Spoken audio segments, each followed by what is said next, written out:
Welcome to Voice of Sherlock, where mystery meets brilliance. Join us as we dive into the extraordinary adventures of the world's greatest detective, Sherlock Holmes. From unraveling cryptic clues to exposing sinister plots, our channel brings these timeless stories to life. Step into the fog-filled streets of Victorian London and experience the intrigue, the suspense, and the genius of Sherlock Holmes like never before. It was in the spring of the year 1894 that all London was interested, and the fashionable world dismayed, by the murder of the Honourable Ronald Adair under most unusual and inexplicable circumstances.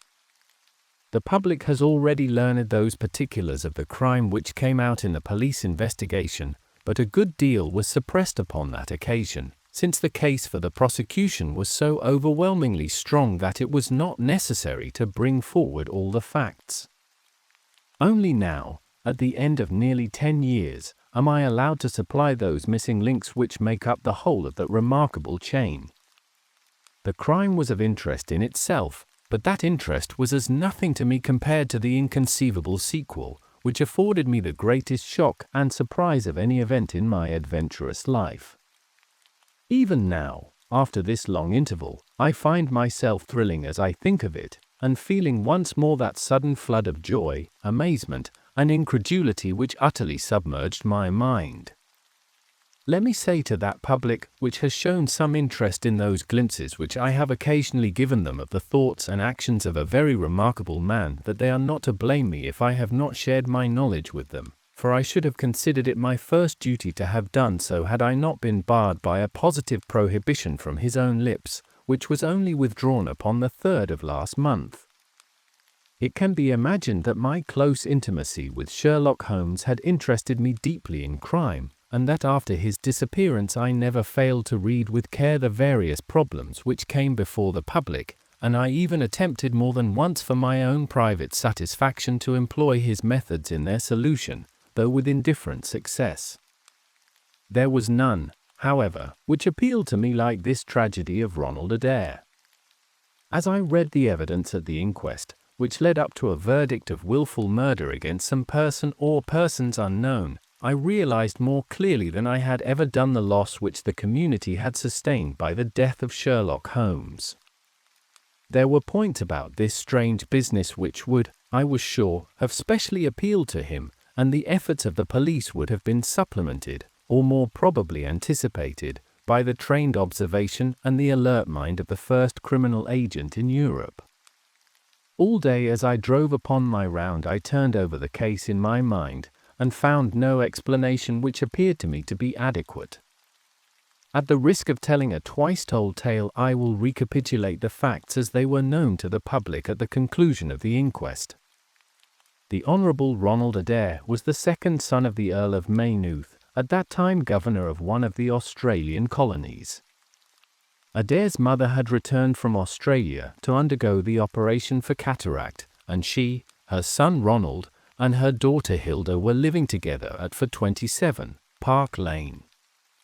The youth moved in the best society, had, so far as was known, no enemies, and no particular vices.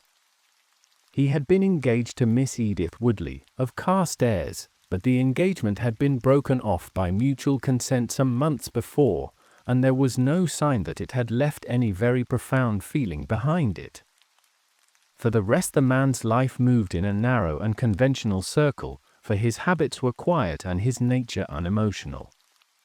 Yet it was upon this easygoing young aristocrat that death came in most strange and unexpected form between the hours of 10 and 11:20 on the night of March 30th, 1894. Ronald Adair was fond of cards, playing continually, but never for such stakes as would hurt him. He was a member of the Baldwin, the Cavendish, and the Bagatelle card clubs. It was shown that after dinner on the day of his death he had played a rubber of whist at the latter club. He had also played there in the afternoon. The evidence of those who had played with him, Mr. Murray, Sir John Hardy, and Colonel Moran, showed that the game was whist, and that there was a fairly equal fall of the cards. Adair might have lost £5, but not more. His fortune was a considerable one, and such a loss could not in any way affect him. He had played nearly every day at one club or other, but he was a cautious player, and usually rose a winner. It came out in evidence that in partnership with Colonel Moran he had actually won as much as £420 in a sitting some weeks before from Godfrey Milner and Lord Balmoral.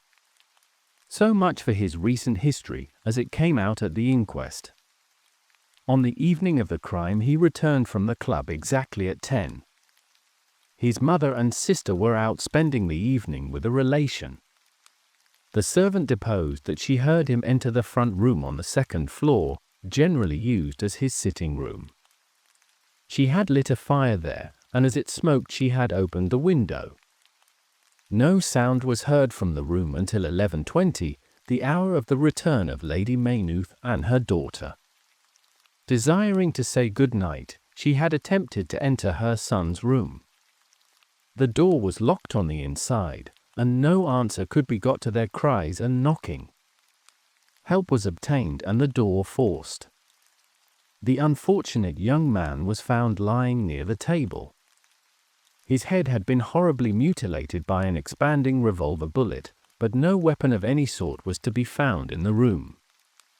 On the table lay 2 banknotes for £10 each and £17.10 in silver and gold, the money arranged in little piles of varying amount. There were some figures also upon a sheet of paper with the names of some club friends opposite to them, from which it was conjectured that before his death he was endeavouring to make out his losses or winnings at cards. A minute examination of the circumstances served only to make the case more complex. In the first place, no reason could be given why the young man should have fastened the door upon the inside. There was the possibility that the murderer had done this and had afterwards escaped by the window. The drop was at least 20 feet, however, and a bed of crocuses in full bloom lay beneath. Neither the flowers nor the earth showed any sign of having been disturbed, nor were there any marks upon the narrow strip of grass which separated the house from the road. Apparently, therefore, it was the young man himself who had fastened the door. But how did he come by his death? No one could have climbed up to the window without leaving traces. Suppose a man had fired through the window, it would indeed be a remarkable shot who could with a revolver inflict so deadly a wound. Again, Park Lane is a frequented thoroughfare, and there is a cab stand within 100 yards of the house. No one had heard a shot. And yet there was the dead man, and there the revolver bullet, which had mushroomed out, as soft-nosed bullets will, and so inflicted a wound which must have caused instantaneous death.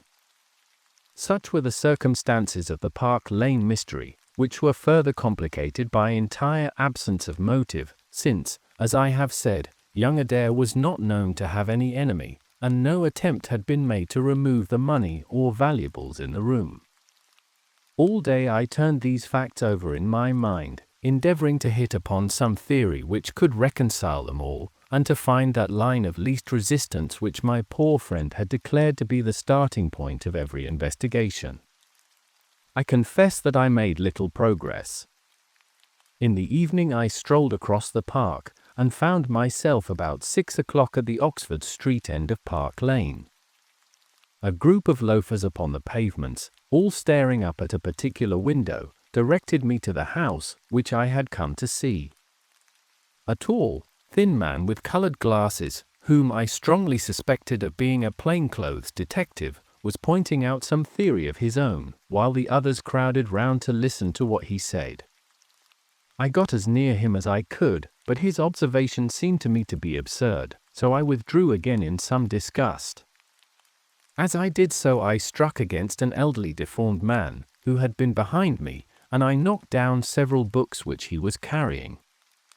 I remember that as I picked them up I observed the title of one of them, The Origin of Tree Worship, and it struck me that the fellow must be some poor bibliophile who, either as a trade or as a hobby, was a collector of obscure volumes. I endeavoured to apologize for the accident, but it was evident that these books, which I had so unfortunately maltreated, were very precious objects in the eyes of their owner. With a snarl of contempt, he turned upon his heel, and I saw his curved back and white side whiskers disappear among the throng. My observations of number 27, Park Lane, did little to clear up the problem in which I was interested. The house was separated from the street by a low wall and railing, the whole not more than 5 feet high. It was perfectly easy, therefore, for anyone to get into the garden, but the window was entirely inaccessible, since there was no water pipe or anything which could help the most active man to climb it. More puzzled than ever, I retraced my steps to Kensington. I had not been in my study 5 minutes when the maid entered to say that a person desired to see me. To my astonishment, it was none other than my strange old book collector, his sharp, wizened face peering out from a frame of white hair, and his precious volumes, a dozen of them at least, wedged under his right arm. "You're surprised to see me, sir," said he, in a strange, croaking voice. I acknowledged that I was. "Well, I've a conscience, sir, and when I chanced to see you go into this house, as I came hobbling after you, I thought to myself, I'll just step in and see that kind gentleman, and tell him that if I was a bit gruff in my manner there was not any harm meant, and that I am much obliged to him for picking up my books." "You make too much of a trifle," said I. "May I ask how you knew who I was?" "Well, sir, if it isn't too great a liberty, I am a neighbor of yours, for you'll find my little bookshop at the corner of Church Street, and very happy to see you, I am sure. Maybe you collect yourself, sir. Here's British Birds, and Catullus, and the Holy War, a bargain every one of them.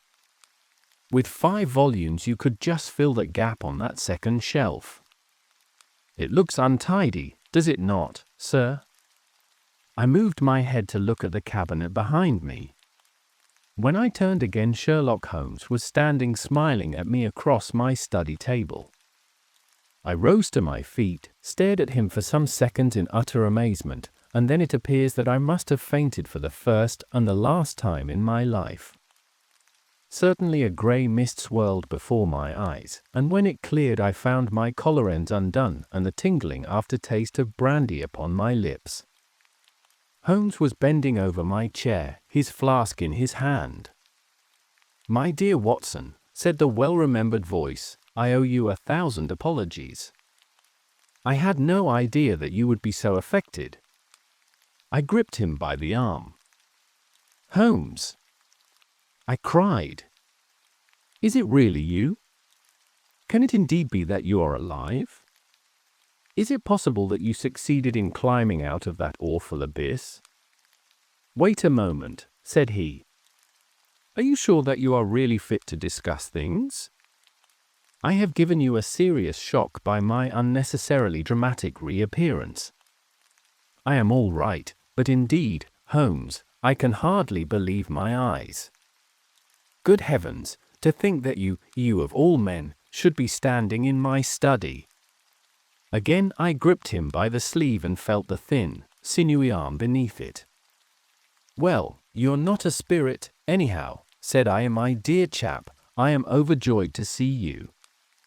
Sit down and tell me how you came alive out of that dreadful chasm."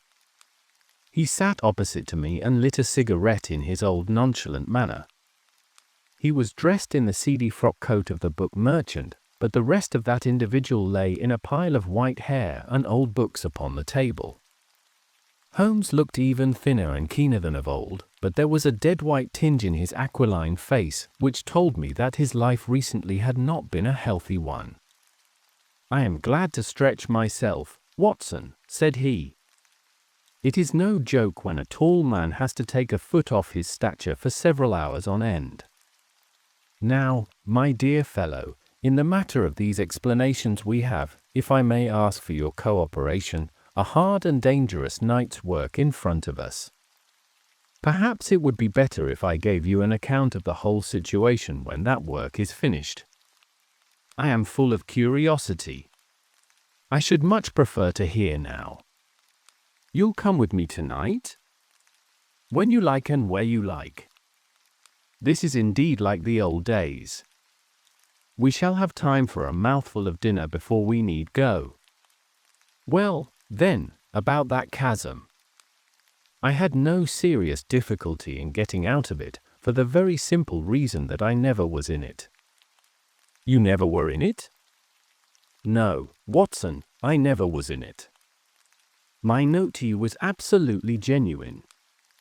I had little doubt that I had come to the end of my career when I perceived the somewhat sinister figure of the late Professor Moriarty standing upon the narrow pathway which led to safety. I read an inexorable purpose in his grey eyes. I exchanged some remarks with him, therefore, and obtained his courteous permission to write the short note which you afterwards received.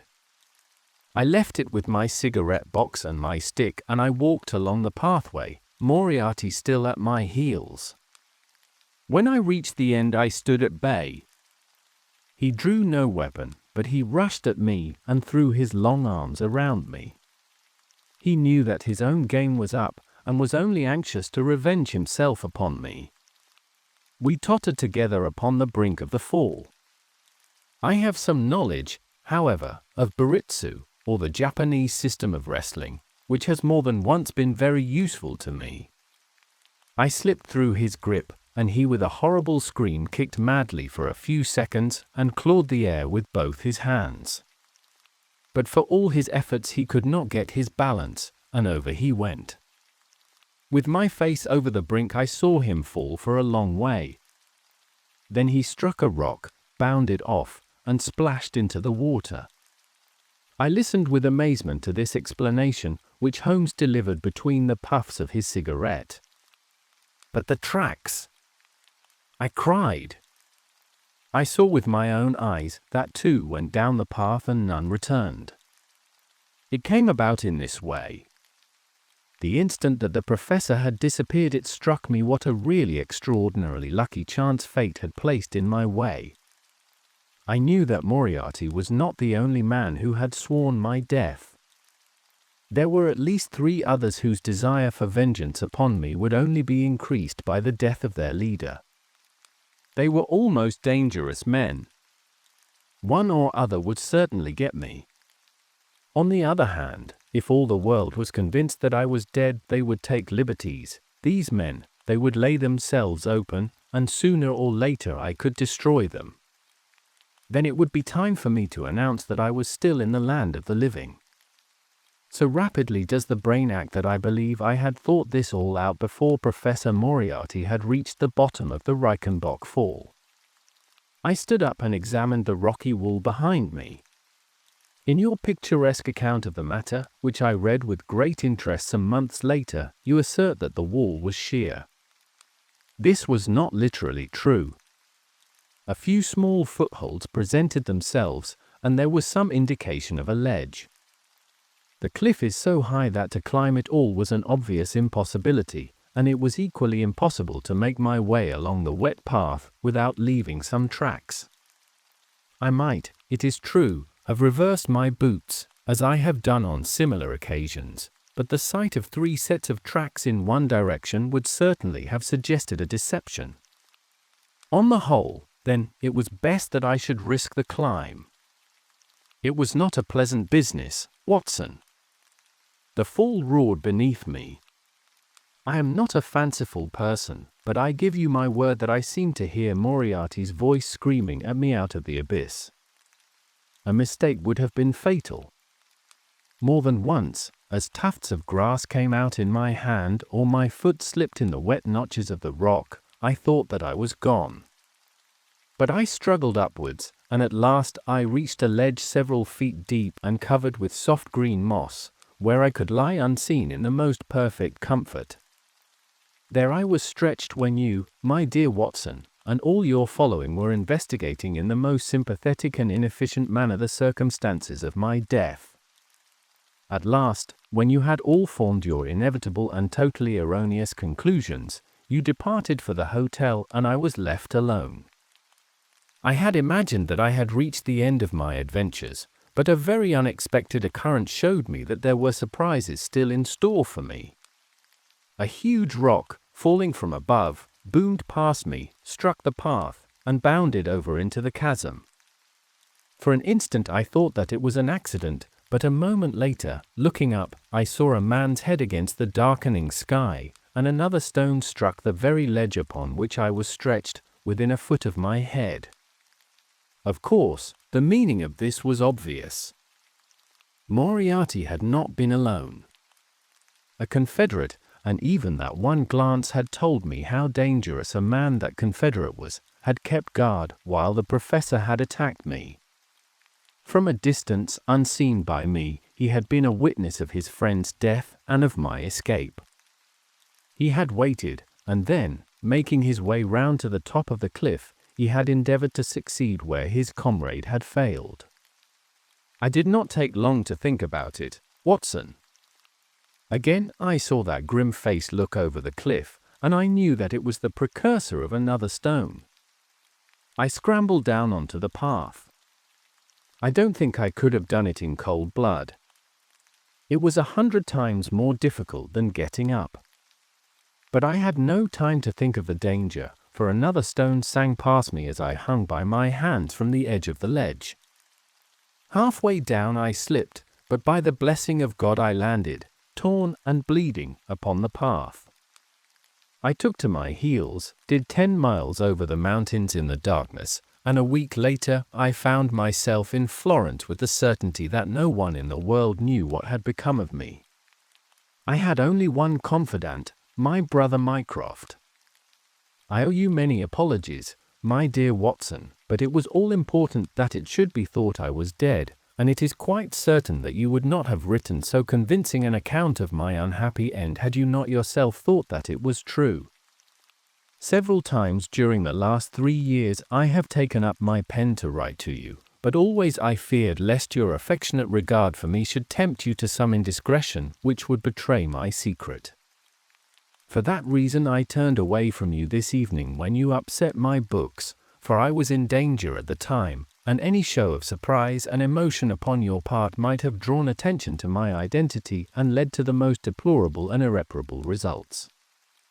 As to Mycroft, I had to confide in him in order to obtain the money which I needed. The course of events in London did not run so well as I had hoped, for the trial of the Moriarty gang left 2 of its most dangerous members, my own most vindictive enemies, at liberty. I travelled for 2 years in Tibet, therefore, and amused myself by visiting Lhasa and spending some days with the head lama. You may have read of the remarkable explorations of a Norwegian named Sigerson, but I am sure that it never occurred to you that you were receiving news of your friend. I then passed through Persia, looked in at Mecca, and paid a short but interesting visit to the Khalifa at Khartoum, the results of which I have communicated to the Foreign Office.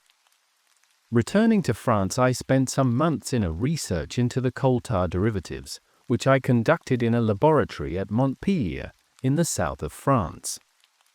Having concluded this to my satisfaction, and learning that only one of my enemies was now left in London, I was about to return when my movements were hastened by the news of this very remarkable Park Lane mystery, which not only appealed to me by its own merits, but which seemed to offer some most peculiar personal opportunities. I came over at once to London, called in my own person at Baker Street, threw Mrs. Hudson into violent hysterics, and found that Mycroft had preserved my rooms and my papers exactly as they had always been. So it was, my dear Watson, that at 2 o'clock today I found myself in my old armchair in my own old room, and only wishing that I could have seen my old friend Watson in the other chair which he has so often adorned. Such was the remarkable narrative to which I listened on that April evening, a narrative which would have been utterly incredible to me had it not been confirmed by the actual sight of the tall, spare figure and the keen, eager face, which I had never thought to see again. In some manner he had learned of my own sad bereavement, and his sympathy was shown in his manner rather than in his words. "Work is the best antidote to sorrow, my dear Watson," said he, "and I have a piece of work for us both tonight which, if we can bring it to a successful conclusion, will in itself justify a man's life on this planet. In vain I begged him to tell me more. You will hear and see enough before morning, he answered. We have 3 years of the past to discuss. Let that suffice until 9:30, when we start upon the notable adventure of the empty house. It was indeed like old times when, at that hour, I found myself seated beside him in a hansom, my revolver in my pocket and the thrill of adventure in my heart. Holmes was cold and stern and silent. As the gleam of the street lamps flashed upon his austere features, I saw that his brows were drawn down in thought and his thin lips compressed. I knew not what wild beast we were about to hunt down in the dark jungle of criminal London, but I was well assured from the bearing of this master huntsman that the adventure was a most grave one, while the sardonic smile which occasionally broke through his ascetic gloom boded little good for the object of our quest. I had imagined that we were bound for Baker Street, but Holmes stopped the cab at the corner of Cavendish Square. I observed that as he stepped out he gave a most searching glance to right and left, and at every subsequent street corner he took the utmost pains to assure that he was not followed. Our route was certainly a singular one. Holmes's knowledge of the byways of London was extraordinary, and on this occasion he passed rapidly, and with an assured step, through a network of mews and stables the very existence of which I had never known. We emerged at last into a small road lined with old, gloomy houses, which led us into Manchester Street and so to Blandford Street. Here he turned swiftly down a narrow passage, passed through a wooden gate into a deserted yard, and then opened with a key the back door of a house. We entered together, and he closed it behind us. The place was pitch dark, but it was evident to me that it was an empty house. Our feet creaked and crackled over the bare planking, and my outstretched hand touched a wall from which the paper was hanging in ribbons. Holmes's cold, thin fingers closed round my wrist and led me forwards down a long hall, until I dimly saw the murky fanlight over the door. Here Holmes turned suddenly to the right, and we found ourselves in a large, square, empty room, heavily shadowed in the corners, but faintly lit in the center from the lights of the street beyond. There was no lamp near, and the window was thick with dust, so that we could only just discern each other's figures within. My companion put his hand upon my shoulder and his lips close to my ear. "Do you know where we are?" he whispered. "Surely that is Baker Street," I answered, staring through the dim window.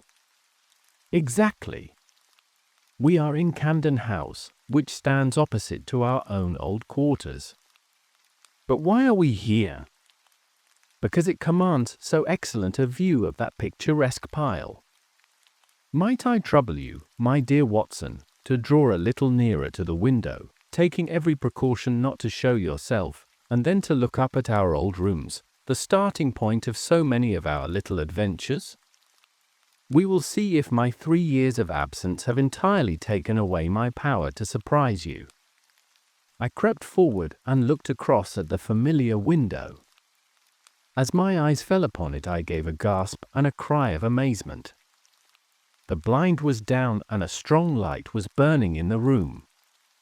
The shadow of a man who was seated in a chair within was thrown in hard, black outline upon the luminous screen of the window. There was no mistaking the poise of the head, the squareness of the shoulders, the sharpness of the features. The face was turned half round, and the effect was that of one of those black silhouettes which our grandparents loved to frame.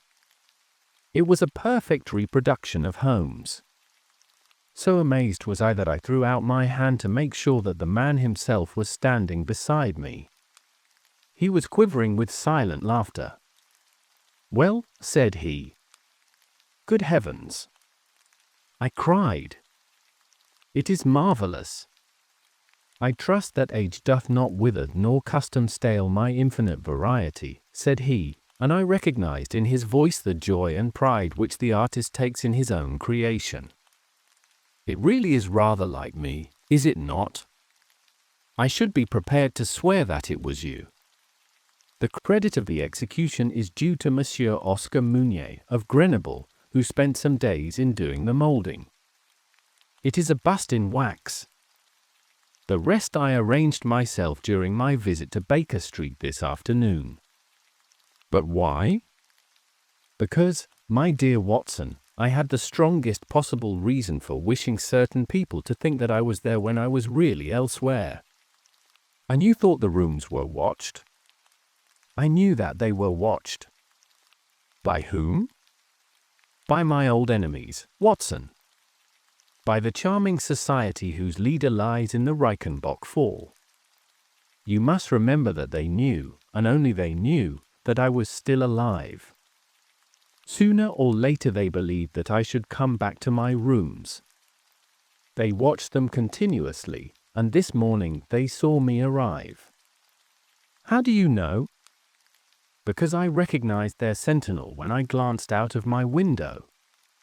He is a harmless enough fellow, Parker by name, a garroter by trade, and a remarkable performer upon the Jew's harp. I cared nothing for him. But I cared a great deal for the much more formidable person who was behind him, the bosom friend of Moriarty, the man who dropped the rocks over the cliff, the most cunning and dangerous criminal in London. That is the man who is after me tonight, Watson, and that is the man who is quite unaware that we are after him. My friend's plans were gradually revealing themselves. From this convenient retreat the watchers were being watched and the trackers tracked. That angular shadow up yonder was the bait, and we were the hunters. In silence, we stood together in the darkness and watched the hurrying figures who passed and repassed in front of us. Holmes was silent and motionless, but I could tell that he was keenly alert, and that his eyes were fixed intently upon the stream of passers-by. It was a bleak and boisterous night, and the wind whistled shrilly down the long street. Many people were moving to and fro, most of them muffled in their coats and cravats. Once or twice it seemed to me that I had seen the same figure before, and I especially noticed two men who appeared to be sheltering themselves from the wind in the doorway of a house some distance up the street. I tried to draw my companion's attention to them, but he gave a little ejaculation of impatience and continued to stare into the street. More than once he fidgeted with his feet and tapped rapidly with his fingers upon the wall. It was evident to me that he was becoming uneasy and that his plans were not working out altogether as he had hoped. At last, as midnight approached and the street gradually cleared, he paced up and down the room in uncontrollable agitation. I was about to make some remark to him when I raised my eyes to the lighted window and again experienced almost as great a surprise as before. I clutched Holmes's arm and pointed upwards. "The shadow has moved!" I cried. It was, indeed, no longer the profile, but the back, which was turned towards us. 3 years had certainly not smoothed the asperities of his temper or his impatience with a less active intelligence than his own. "Of course it has moved," said he. "Am I such a farcical bungler, Watson, that I should erect an obvious dummy and expect that some of the sharpest men in Europe would be deceived by it? We have been in this room 2 hours, and Mrs. Hudson has made some change in that figure 8 times, or once in every quarter of an hour. She works it from the front so that her shadow may never be seen. Ah!" He drew in his breath with a shrill, excited intake. In the dim light I saw his head thrown forward, his whole attitude rigid with attention. Outside, the street was absolutely deserted. Those 2 men might still be crouching in the doorway, but I could no longer see them. All was still and dark, save only that brilliant yellow screen in front of us with the black figure outlined upon its center. Again in the utter silence I heard that thin, sibilant note which spoke of intense suppressed excitement.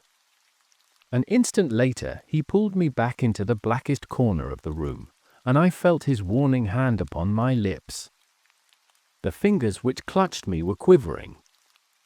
Never had I known my friend more moved, and yet the dark street still stretched lonely and motionless before us. But suddenly I was aware of that which his keener senses had already distinguished. A low, stealthy sound came to my ears, not from the direction of Baker Street, but from the back of the very house in which we lay concealed. A door opened and shut. An instant later steps crept down the passage, steps which were meant to be silent, but which reverberated harshly through the empty house. Holmes crouched back against the wall, and I did the same, my hand closing upon the handle of my revolver. Peering through the gloom, I saw the vague outline of a man, a shade blacker than the blackness of the open door.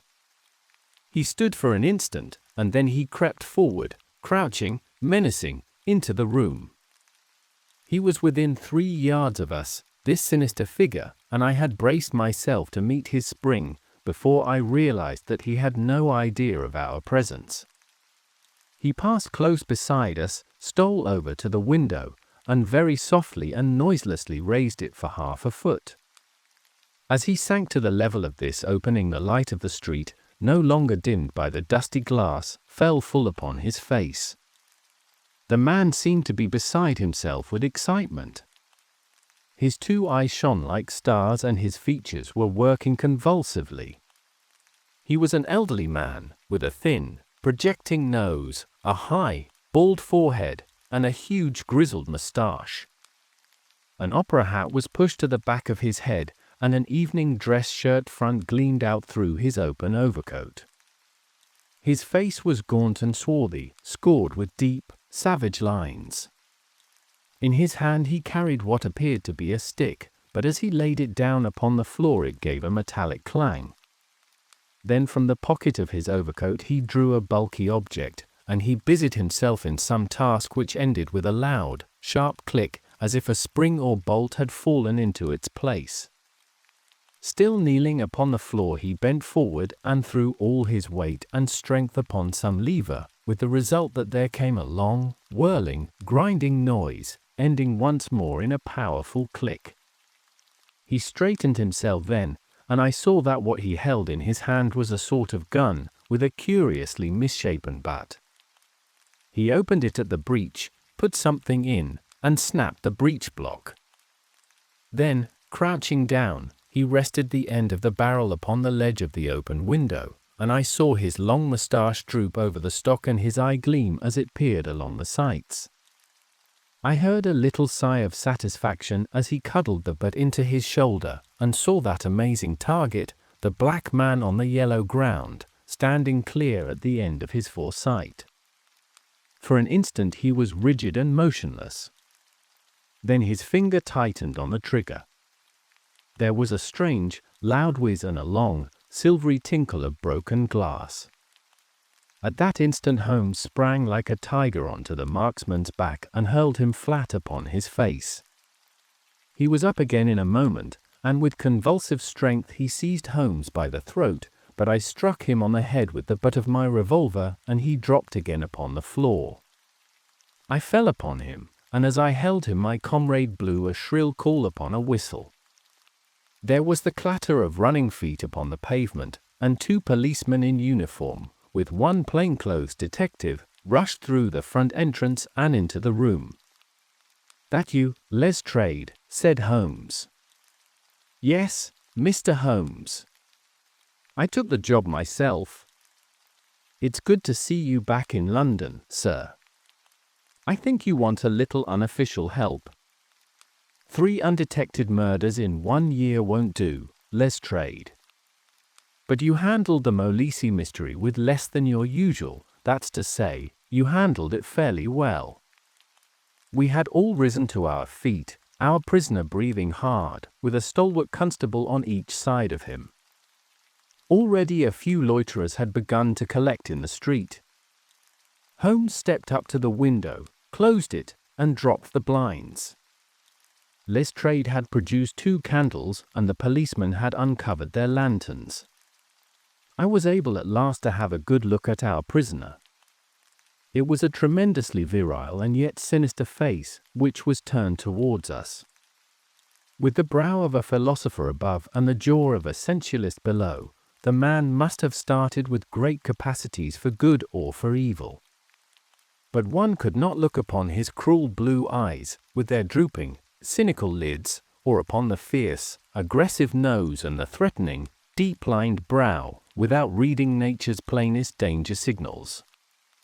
He took no heed of any of us, but his eyes were fixed upon Holmes's face with an expression in which hatred and amazement were equally blended. "You fiend," he kept on muttering. "You clever, clever fiend." "Ah, Colonel," said Holmes, arranging his rumpled collar, "journeys end in lovers' meetings, as the old play says. I don't think I have had the pleasure of seeing you since you favored me with those attentions as I lay on the ledge above the Reichenbach Fall." The Colonel still stared at my friend like a man in a trance. "You cunning, cunning fiend," was all that he could say. "I have not introduced you yet," said Holmes. "This, gentlemen, is Colonel Sebastian Moran, once of Her Majesty's Indian Army, and the best heavy game shot that our Eastern Empire has ever produced. I believe I am correct, Colonel, in saying that your bag of tigers still remains unrivaled?" The fierce old man said nothing, but still glared at my companion with his savage eyes and bristling moustache. He was wonderfully like a tiger himself. "I wonder that my very simple stratagem could deceive so old a shikari," said Holmes. "It must be very familiar to you. Have you not tethered a young kid under a tree, lain above it with your rifle, and waited for the bait to bring up your tiger? This empty house is my tree, and you are my tiger.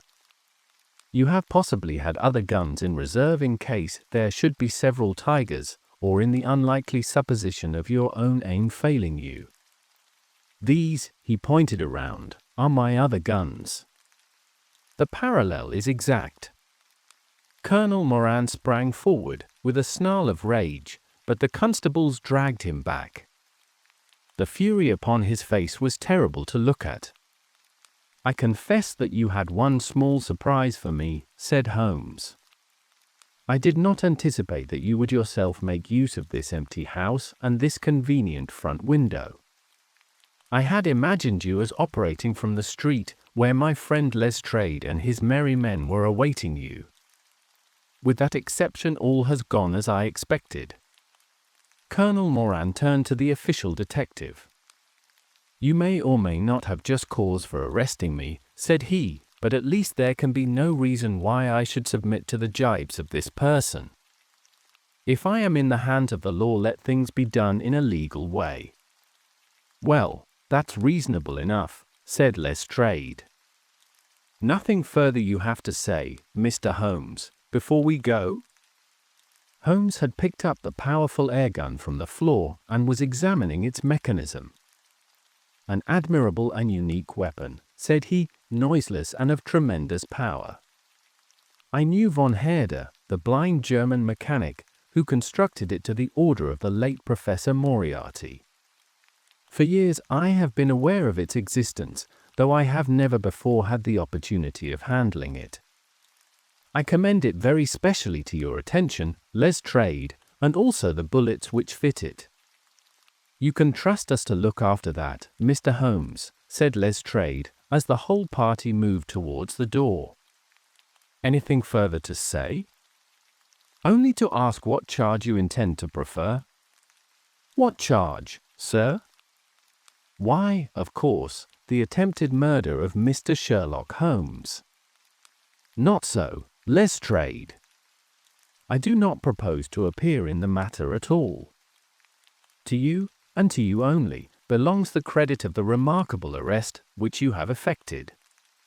Yes, Lestrade, I congratulate you. With your usual happy mixture of cunning and audacity you have got him." "Got him? Got whom, Mr. Holmes?"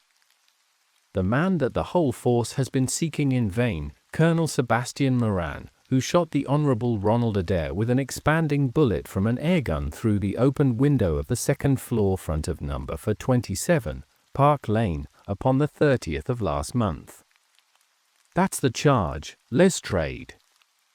And now, Watson, if you can endure the draught from a broken window, I think that half an hour in my study over a cigar may afford you some profitable amusement.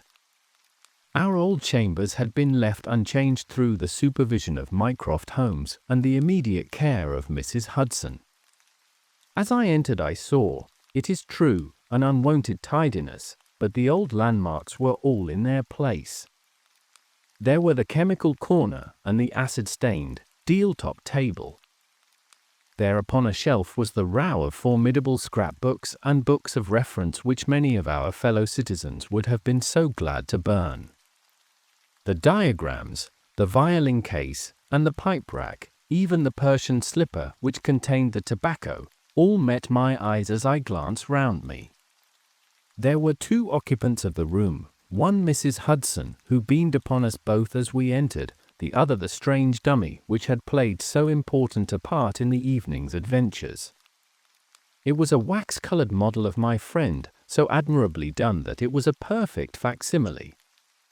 It stood on a small pedestal table with an old dressing-gown of Holmes's so draped round it that the illusion from the street was absolutely perfect. "I hope you preserved all precautions, Mrs. Hudson," said Holmes. "I went to it on my knees, sir, just as you told me." "Excellent. You carried the thing out very well. Did you observe where the bullet went?" "Yes, sir." "I'm afraid it has spoilt your beautiful bust, for it passed right through the head and flattened itself on the wall. I picked it up from the carpet. Here it is." Holmes held it out to me. "A soft revolver bullet, as you perceive, Watson. There's genius in that, for who would expect to find such a thing fired from an air gun? All right, Mrs. Hudson, I am much obliged for your assistance. And now, Watson, let me see you in your old seat once more, for there are several points which I should like to discuss with you." He had thrown off the seedy frock-coat, and now he was the Holmes of old in the mouse-coloured dressing-gown which he took from his effigy. "The old shikari's nerves have not lost their steadiness, nor his eyes their keenness," said he, with a laugh, as he inspected the shattered forehead of his bust. "Plumb in the middle of the back of the head and smack through the brain. He was the best shot in India, and I expect that there are few better in London. Have you heard the name?" "No, I have not." Well, well, such is fame. But then, if I remember aright, you had not heard the name of Professor James Moriarty, who had one of the great brains of the century. Just give me down my index of biographies from the shelf." He turned over the pages lazily, leaning back in his chair and blowing great clouds from his cigar. "My collection of MS is a fine one," said he. "Moriarty himself is enough to make any letter illustrious, and here is Morgan the poisoner, and Merridew of abominable memory, and Matthews, who knocked out my left canine in the waiting room at Charing Cross, and, finally, here is our friend of tonight." He handed over the book, and I read Moran, Sebastian, Colonel. Unemployed. Formerly 1st Bangalore Pioneers. Born London, 1840. Son of Sir Augustus Moran, C.B., once British Minister to Persia. Educated Eton and Oxford.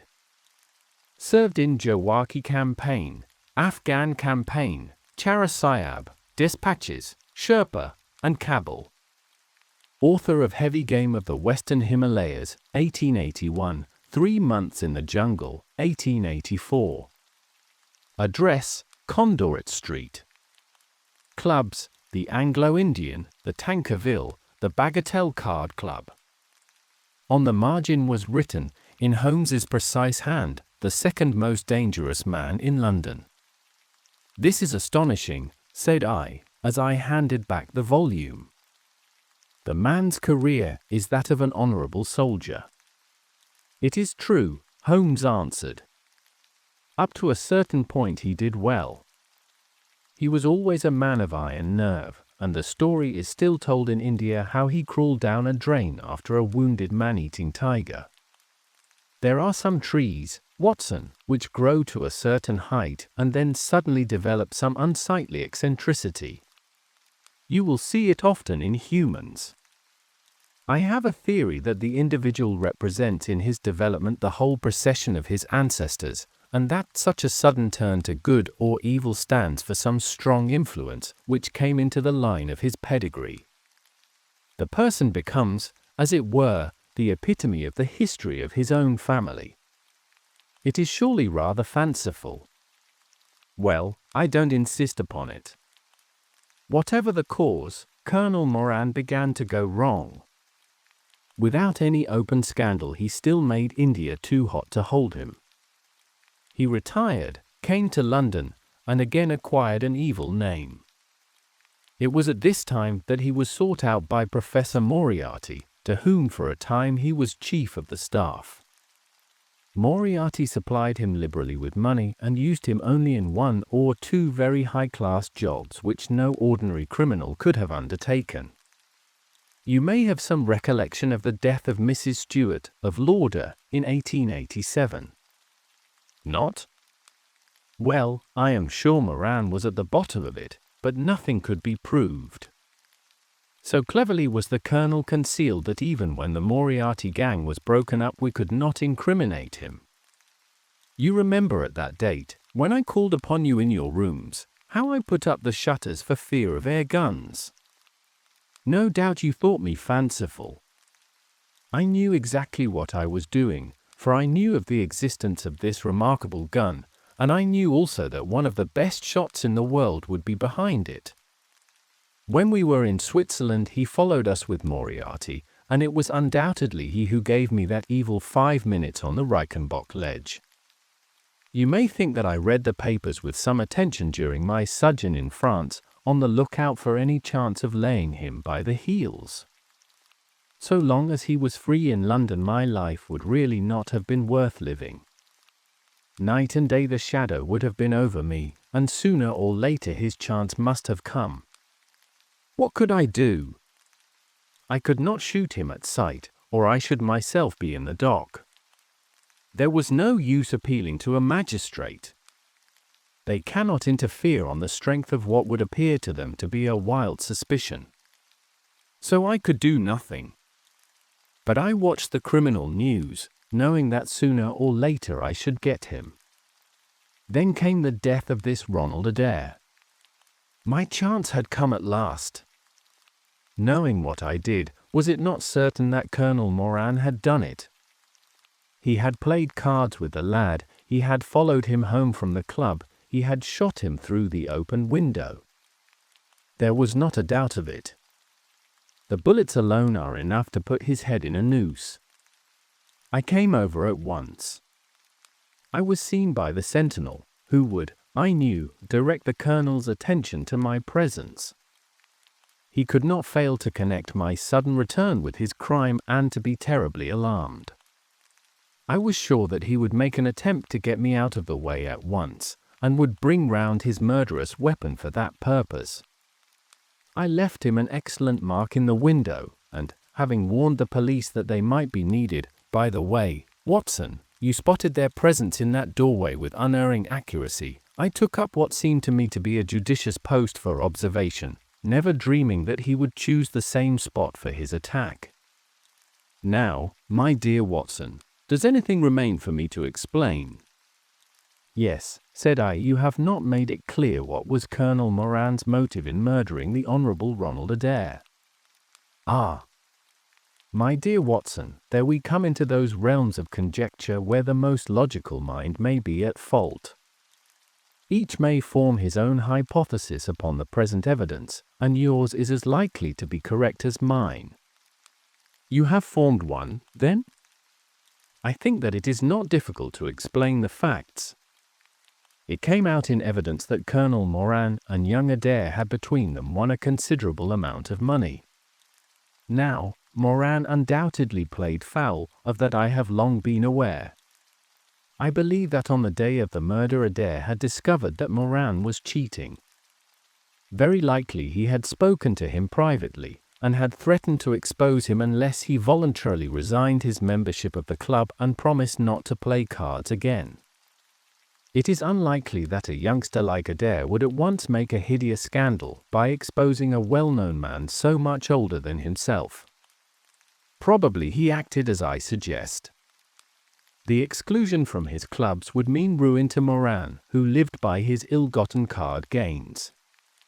He therefore murdered Adair, who at the time was endeavoring to work out how much money he should himself return, since he could not profit by his partner's foul play. He locked the door lest the ladies should surprise him and insist upon knowing what he was doing with these names and coins. Will it pass? I have no doubt that you have hit upon the truth. It will be verified or disproved at the trial. Meanwhile, come what may, Colonel Moran will trouble us no more. The famous air gunner von Herder will embellish the Scotland Yard Museum, and once again Mr. Sherlock Holmes is free to devote his life to examining those interesting little problems which the complex life of London so plentifully presents. Thank you for joining us on Voice of Sherlock. The adventure doesn't stop here. Stay tuned for more thrilling tales from the world of Sherlock Holmes. If you enjoyed this story, don't forget to like, share, and subscribe to our channel. Hit the notification bell so you never miss a clue. Until next time, the game is always afoot.